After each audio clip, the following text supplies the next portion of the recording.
Morning, everybody. It is Wednesday morning at about 8 o'clock. My watch says 7:53 because I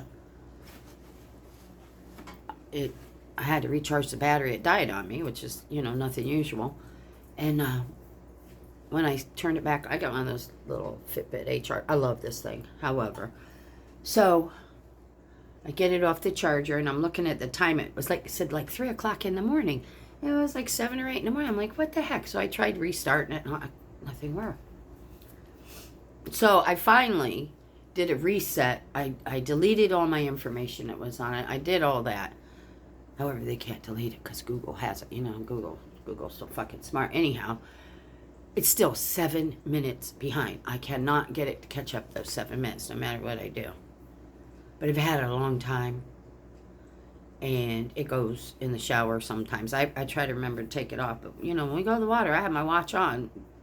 They're supposed to, I don't put my arm in the water, but it's supposed to be waterproof. I don't think anything's waterproof. But, so anyhow, let's get started with my cup of day. My cup of the day is not a fan, fuck off, problem solved. And my shirt, I don't remember how it reads. My shirt says, I mean what I say, and even if I don't mean to say it out loud, I always mean it. See, my shirt. Yeah. I don't know if that's my mood of the day because so far so good. Grandson came in, I sent him off to the auto parts store with a list of things he needs for his car. And hubby's off today. Hopefully the rain won't last too long because I have some outside chores for him to do today. Yeah, because if not, then they'll have to get done on Sunday, and there goes my water day on Sunday, and I don't know if I'm going to have that or not.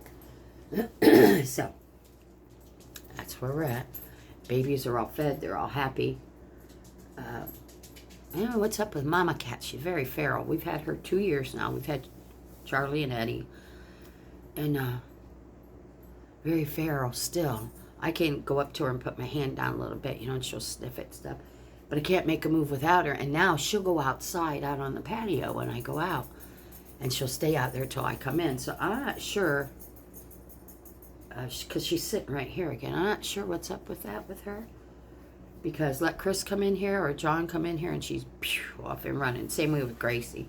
Gracie was a feral mama too, but I can love on her and pick her up. So yeah, they're coming around, but gosh, 2 years, I would think by now, excuse me, in 2 years, it would get better, but I don't know what happened to her. When we got her, she was young, so, well, I know what happened to her. I think I told you, Miss Thing, next door. She was supposed to be fostering the mama and her first set of babies that I knew about. But I didn't know all this to begin with, I would never let her foster an animal. Anyhow, I used to sit out on the front porch in the mornings, and have my coffee and stuff. And I noticed this cute little kitty kept coming around. And I thought, oh boy. So I started feeding her. Every morning, every night, 6 o'clock. When I fed my cats, at that time, I only had Barry and Bo. And so I started feeding her. Next thing I know, she's pregnant. Well, at that minute, there was no catching her. She would come and eat, and I could get her within like 5 feet of me if I had a bowl of food. So anyhow, one morning I went out. I'm sitting waiting on her, and she lays down on the sidewalk there. No baby belly. I think had to be like, it might have been like 5:45 in the morning because it was still dark. It's when, mornings are still dark. So it had to be in the early summer, I guess. I don't know. Squirrel! So, I go out the next morning or so, and here she come, and I'm like, oh gosh, where's some babies? Well, she ate, and then she got up to go, and she turned around and kept looking at me. And she'd move, and she'd look at me. I'm like, great. She wants me to follow her. Where are we going? And I'm still in my nightgown at this time. I don't care, that's who I am. I'm walking down the middle of the street following her, and then she crosses over and goes behind a neighbor's house, and I got halfway between those two houses, and I'm like, 6 o'clock in the morning, I'm out here in my nightgown. Either the men in the white coats will come and get me, or somebody's going to shoot me. So I turned around, came home, and I told Brandon, catty corner from me, I said, Mama, the one I've been feeding, I said, she's had the babies, and she's trying to take me to them babies, I'm pretty sure. So next thing you know, here comes Brandon in his hip waders and his big net. And I'm like, Brandon, we don't need to go to all that, man. Let's just go see if we can find him. So we went behind that neighbor across the way. Nice house. Went back there. Jesus Christ, the overgrowth in their backyard. And so we get back in there in them weeds looking for her babies. And here goes all these feral kittens everywhere. Here, there, everywhere. Just boom. So, we couldn't find the babies at first, so we left for a few minutes, let all the rest of them calm down, went back, we found them. There was Eddie, Charlie, and 2 other ones. Brandon took the other 2 when they grew up. So that's how we got her, so she's still pretty feral. Because Miss Thing, what she did is, this was still when I was speaking to her, or listening to her, had told me that, she fosters cats, and the mama got out. And I'm like, how did she get out? Well, the dumbass, you don't put a feral cat in a bedroom with her babies, with a window that's fucking open with nothing but a screen in it. Because if she wants out, she's going to get out. And she did. So, yeah, she went out and populated the world again, so. But that's okay. That's okay. I'm not going to hold it against the cat. Because I can't stand pig face next door. I'm not doing it. So, anyhow, that's where we're at with. Let me close this door. It's a little warm with all that. Snapper. Christopher, can you reach around and pick that bowl up? If not, he's going to be throwing up all over the place. Yeah. Him and cat food don't get along for some reason. Thank you. Snapper got into the cat food because I didn't grab the bowls up right away. And threw up twice because he pigs himself out.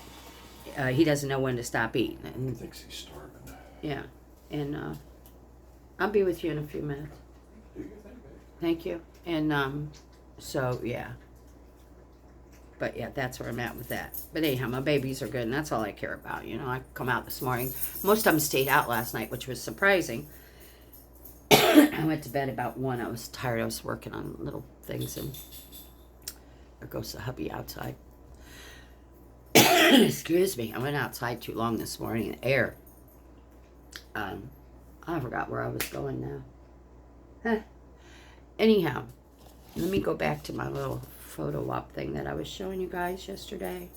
I pulled up some more. This is your glance for today. These pictures just kill me. And I'm telling you, they're real. They're real. I don't know how I can do this. Let me turn that top light off and see if that'll help. With these, oh, yeah, maybe. There's a glare somehow. Hold on, guys. There we go. There you go. This is when I started to get sick. There we go. Can y'all see those? Look at them eyes in that one. Okay. Then I have a few more a little further down. Yeah. This is when it really started getting bad. You see that face? I lived with that face for a few years. I don't know if I was allergic to something. Or what was going on. But yeah. And they didn't have an answer for me. I think at that point, they really didn't worry about it. Because, they thought I was checking out at that point. So, and then in between time, you see this happened. Let me see if I can get that up there. You see that arm, guys? Yeah. See that arm? Don't... That is an airbag. It took it right to the bone. You can see that. In the middle of being sick, I had to go pick my kids up at school, sitting at a traffic light behind a county bus. And for whatever reason, the bus decided to go in reverse, backed right over the hood of my car. Everything up to the windshield smashed, which made the airbag go up. And I'm sitting there at the traffic light with my hands up like this because I'm looking at the mail, because we weren't going to move anyhow, even though we were at a traffic light. We were down by the school. You know how slow that shit moves, you know, when you got to pick your kids up. Couldn't get them a bus when they were in grade school because we were exactly 2 miles from the school as the crow flies. Not as I'd have to drive or not as they would have to walk. As the crow flew. That fucking crow. So, you know, I had to take them and pick them up. And then finally, I think their last year there, they decided, oh man, you know, there's no sidewalks for these kids. There's no direct route for them to walk without being on the main roads. We need to do something. So they got a bus. So that's what happened to the arm in the middle of this rest of this mess. Yeah. And let's see, those are the ones I showed you yesterday. Okay, so that's where we're going to go with those. I'm sure there's a few more. But anyhow, I want to show you guys a little bit about what I went through. That went on about almost 10 years. Not quite. But yeah, I was that sick. And I blew up to 319 pounds. And my husband took care of me. And I hated myself. I hated the world.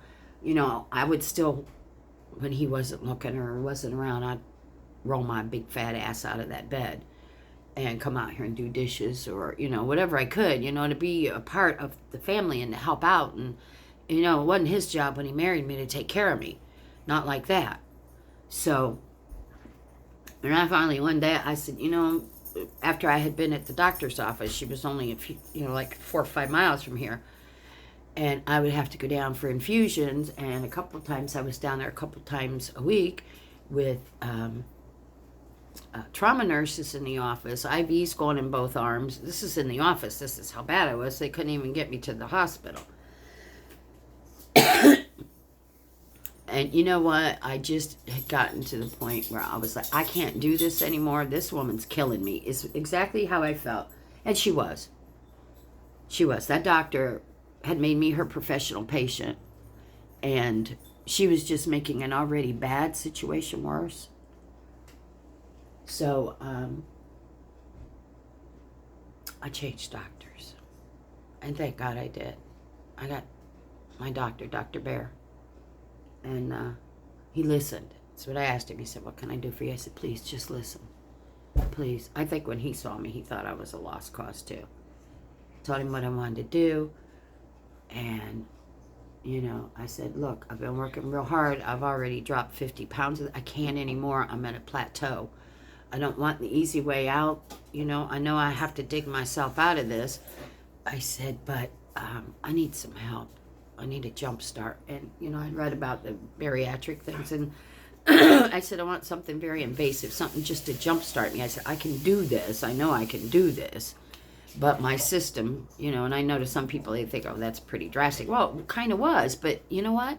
I had to save my life. I didn't have time to, you know, man, poor me. You know, what am I going to do? Somebody needs to fix this for me. No.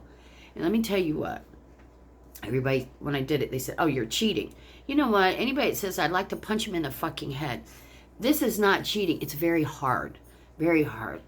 I went for a long time on a liquid diet to get my system jump-started and things you have to do. And thank God I only had to go for one psychological evaluation because, you know, I had my head screwed on right and I was doing it for all the right reasons.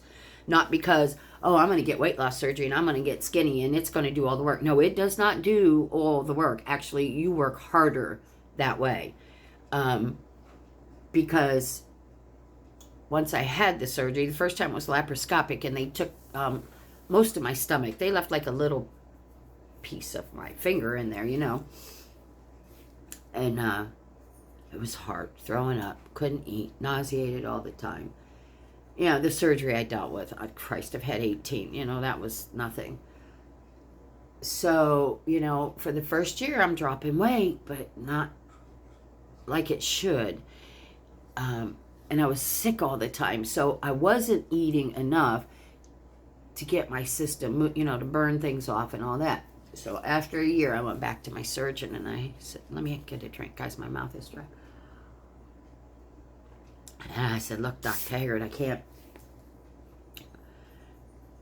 I'm just stopped and I'm sick all the time. And he's like, yeah. He says, no, I've been monitoring you. He said, the bariatric gastric sleeve is not for everybody. He says, and apparently you're one of those not everybody's, which I'm not surprised because I don't do anything medically the way anybody else does.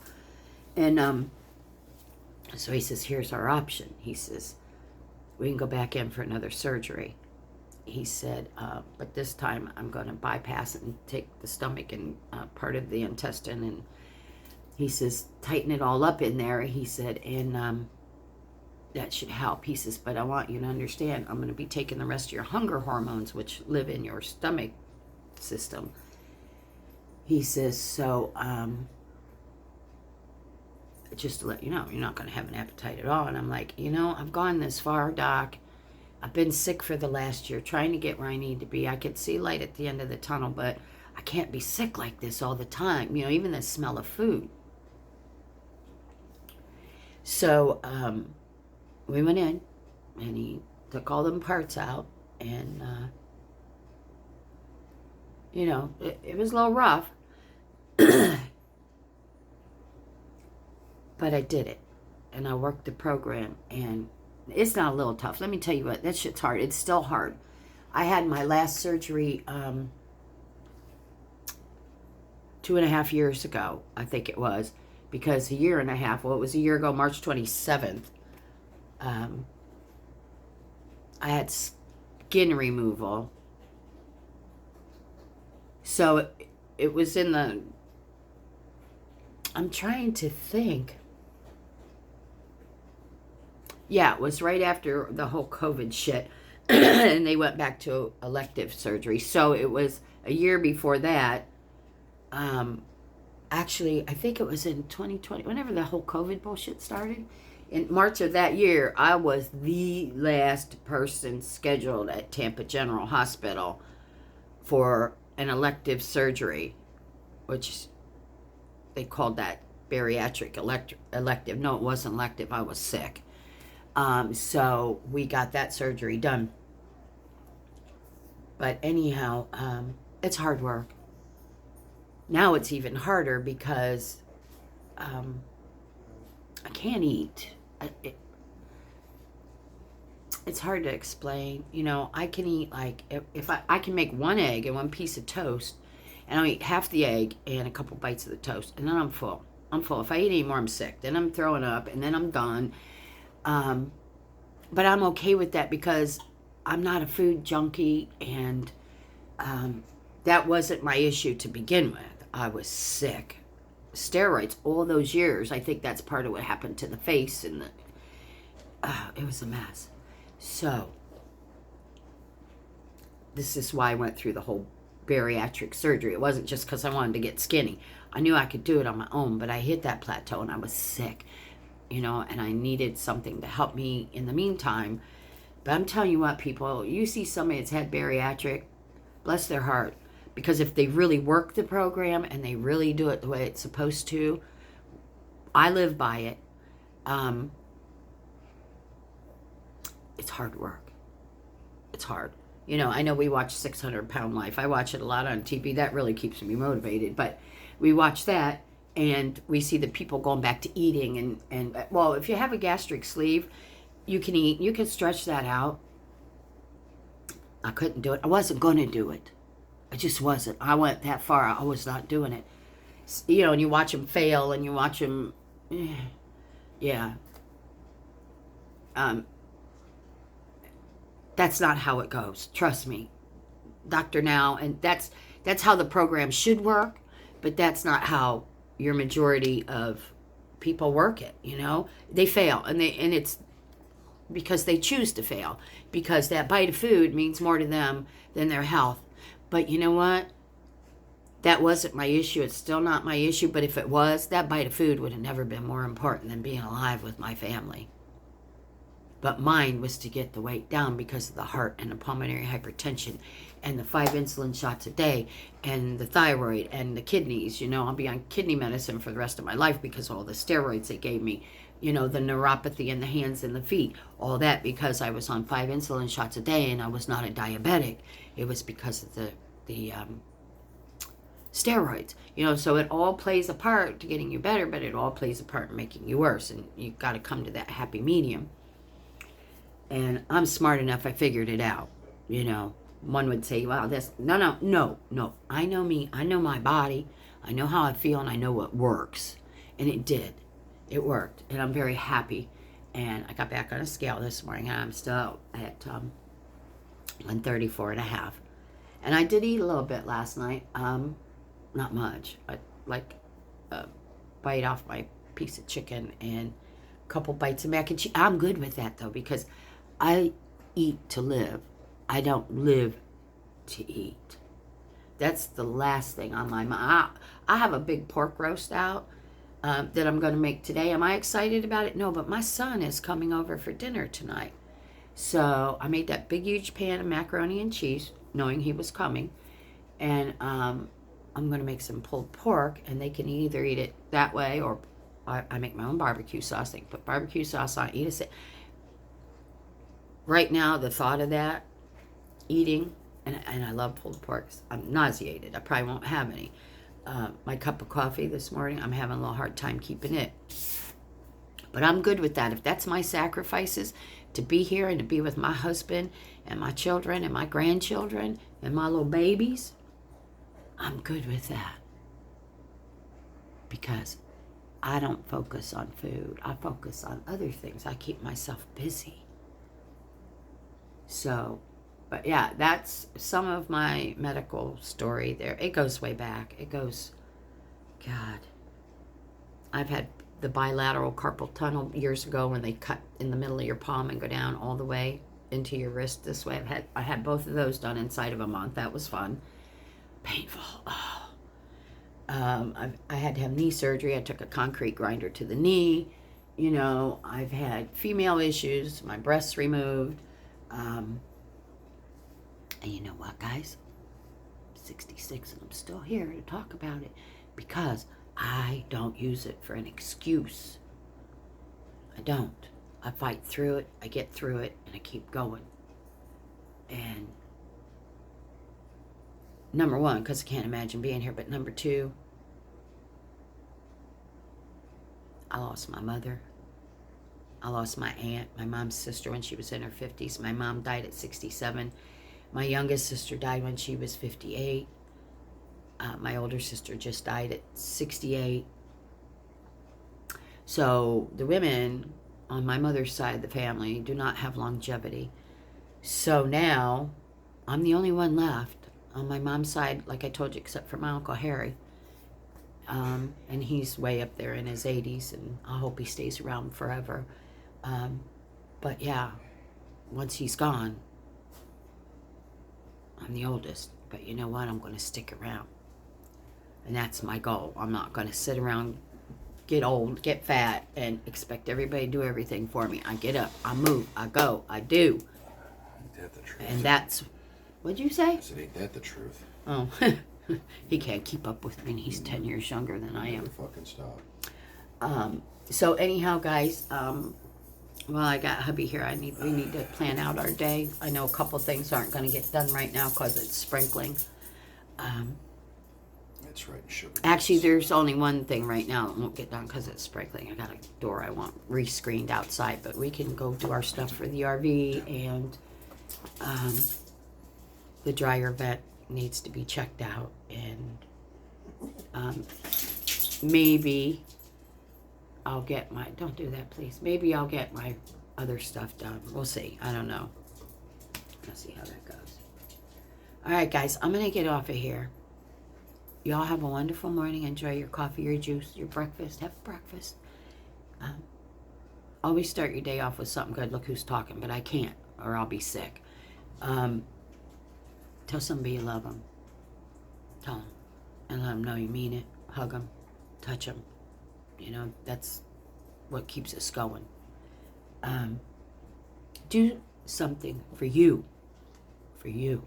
If you don't start doing something for you, you'll end up where I was. And if you're not as determined as I am, you're going to be there without hope. Keep doing. You have to do it for yourself because you want to. Then say, okay, I need to do this for my husband, my kids. But you got to do it for yourself first.